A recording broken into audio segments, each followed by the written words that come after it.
Hello everyone, this is GM Var Akobian with 1000 GM, and here we are guys at the final 9th round of the St. Louis IM Norm tournament. And this is our recap video, and the question is, we have two contenders for the Norm, Ryo Chen and Varun Krishnan. Can they perform well in the final round and achieve that expected, that big Norm in this tournament?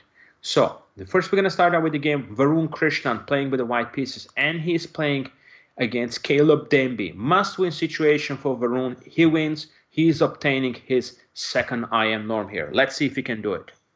We have a Karokan defense. Solid opening choice for Denby. Varun goes for the Panov attack. But now he plays this H3.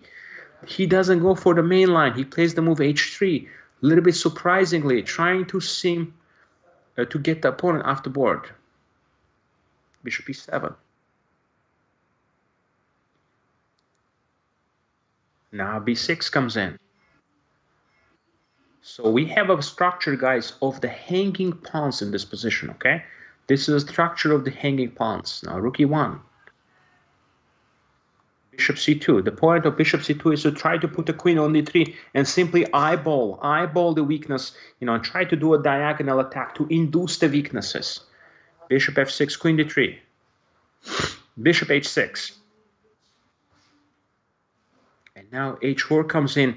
Risky opening choice by Varun, but understandable. He cannot just play a solid game and risk to get a draw here. He's trying to mix things up, but Denby is playing really well. Caleb, knight A5 now comes in. Typically, you want to blockade those pawns and put pressure on C3. Bishop H6. Bishop G7. Again, repetition is out of question. But I don't think Black is going to repeat. Black is just going to go Queen C7 and collect the pawns. So opening didn't turn out to be that good here, and looks like Varun is in some trouble. But again, he's taking chances. He's playing aggressively here with H5. This is using the poker terminology. He's going all in here, okay? And he's hoping that it's going to work out. Queen F6. Black is super solid, and for a moment it looks like it's going to be so hard for Varun to take this game. Knight C4 again. Draw is not going to cut it. He needs a win here.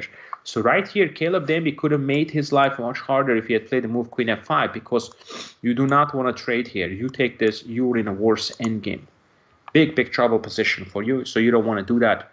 And if you play H6, then simply you can just take and simply put this guy back here on G7. And this is just an advantage for Black here. So Queen F5 would have been much more difficult. Knight C4 played, Knight E5 now. He's at least getting somewhere now. Rook takes C5. Now Varun is back here. He was on the verge of losing his chances to get the Norm, but now we see Varun is back here. Rook C7. Queen E3. Rook FC8, putting pressure on C3. Now Rook C1 comes in. Now he goes Queen E7. The things are turning around. Looks like Varun is getting somewhere now. Putting the pawn on H6. That's a very strong move here. Getting a wedge pawn, or also known as the pawn wedge in this position. The pawn on H6 is going to offer him some decent chances here. So let's see here. King goes to G8. Better option looks like would have been to put the king on F8. More solid here, defending things. King G8, and now Bishop G4 comes in, trying to pile up here. Another option here, which I'm a little bit surprised he chose Bishop G4, because he could have started off with the move Bishop B3. It looks more logical to line up the bishop here. So Queen takes A3, Rook takes E6, opening up the position. Now threatening Rook E8 check. And now Rook F8 comes in, but here simply he should have just taken it. Bishop takes, Rook F7. And what to do here? Queen E5, I have Queen F8. Queen C1, big trouble here. So now he has to play Rook E1, Queen F8.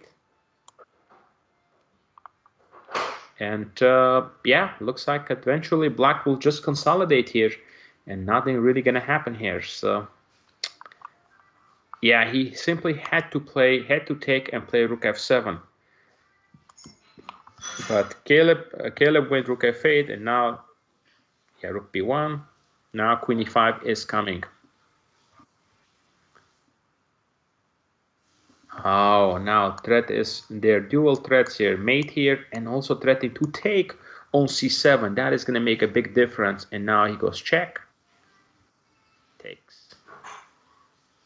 Now you cannot take because you're simply going to lose your rook. So that's game over. Check.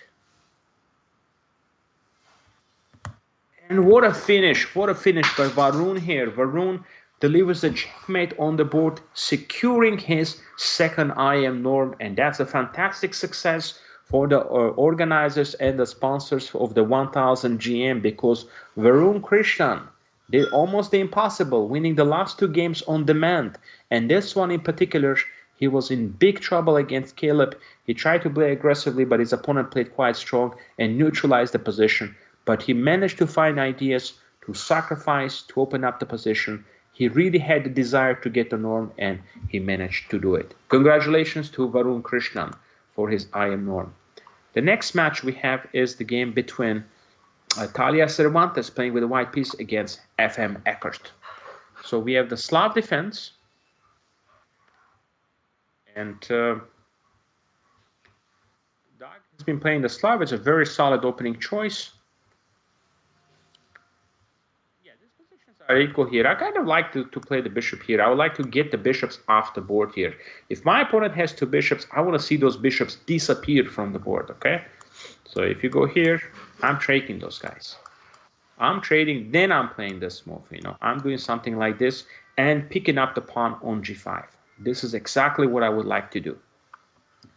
I think this would have been an important choice of playing the move bishop b4.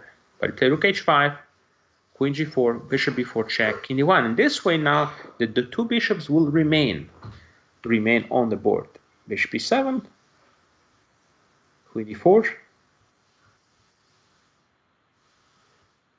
c2, and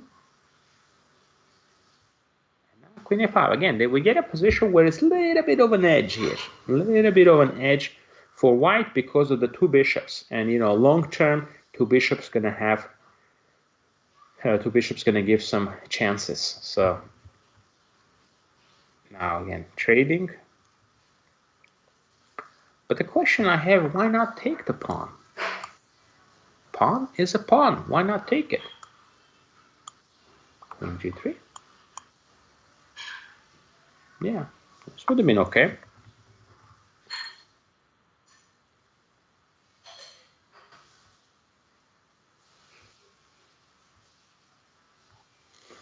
Yeah, now this endgame, white is going to try to press because it's basically white has a free roll here.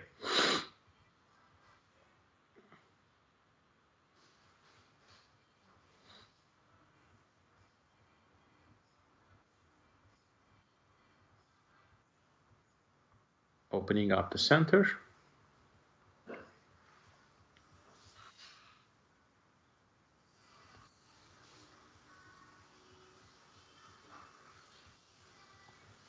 Why not just take? Take rook d5. This is the big problem. Yeah. I think taking on a5 was a problem. Maybe rook g5 would have been better here to put some pressure here, to put some pressure on the bishop. But after this, b7 falls. And now c5 pawn is going in. Two connected pass pawns.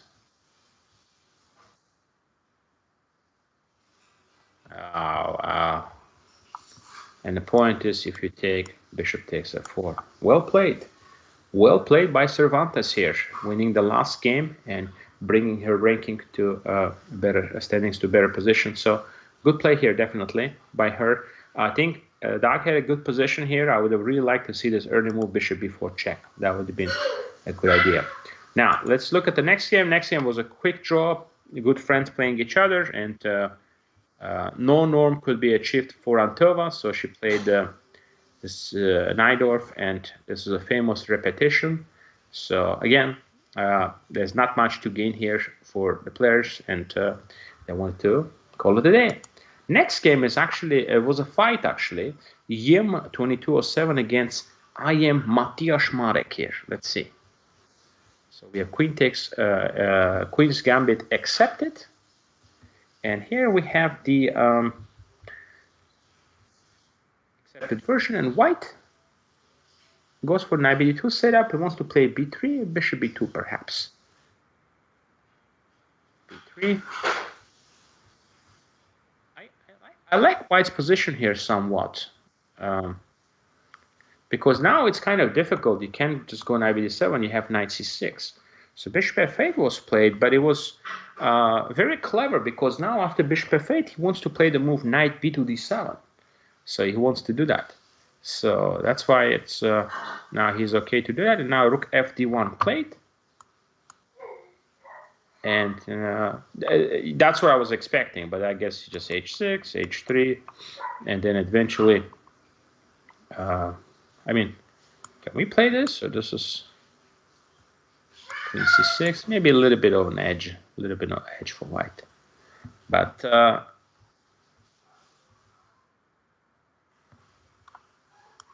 it goes here.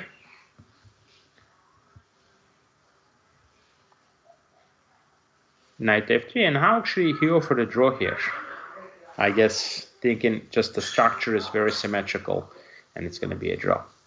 So that concludes this game. Again, Yim had a decent solid tournament. He had some good chances, won some games, but not quite good enough to get a norm. And the last game of the tournament is the critical one. I am Tianqi Wang playing with the white piece against Ryo Chen, and Ryo needs a draw. If Ryo gets a draw, he's going to get his IM norm here. Let's see, but it was a big fight. And it was a big fight, good fight here. No, not an easy draw. It was a big fight, you'll see. And now, okay, so a6, I'm not sure. I kind of like the idea of a5, b5, and go for c5. Try to break the position. I really like this setup to try to get the center under attack. But he played a6 and then a5.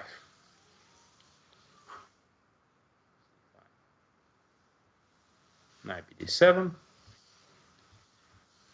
I thought actually Ryo did everything right, and position was completely equal here. But he got into some serious trouble right around here with the move, I think 94. Like here, you know, a little bit of experience. That's what Ryo really needed here in this game. Just continue, get the pieces in.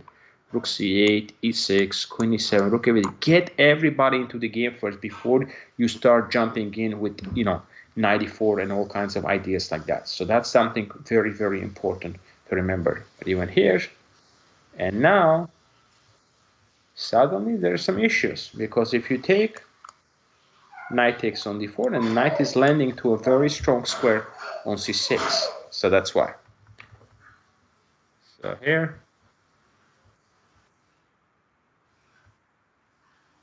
and they achieve this position. It's very difficult actually, and eventually Ryo couldn't hold this position. This was a difficult position for him. Very tough. Yeah, he was quite sad to lose the last game and missed the draw, missed the norm by half a point. But I talked to him. I say, you'll get it by the end of this year. You've been working really hard, and your results show that, you know, you're ready. You have that strength. You know, just need to work on that. You know, a little bit more stability of the game, and make sure, you know, get your rating higher, because you do need 2400 rating to get the title. Otherwise, you will have all your norms, but you will be basically conditional IM. You're not going to be fully given the title once you get your rating. So yeah, this is how the tournament ended. Ryo couldn't hold this position. This is just too difficult because of the weaknesses of c5 and a5. He ended up losing one of the pawns, and it was a long, very long end game. He tried really hard. About 60 moves they played, but eventually Tianqi was just too experienced and too strong and managed to convert this position. Again, he should have just avoided going 94 too early, a little bit more build up. Before we go for anything complicated, we want to build up. We want to go rook c1, get our pieces into the game, and then fight. So this is very important to remember. Okay. So thank you everybody for watching this recap videos for the GM and IMNO tournament in St. Louis, September 21st, 25th. And we're hoping to have another event in November, and we'll keep you updated, and we'll have similar recap videos for that as well. Thank you everybody for watching. Please make sure to subscribe to 1000 GM YouTube channel, and we will see you soon again for our future events. Thank you everybody, and have a good one.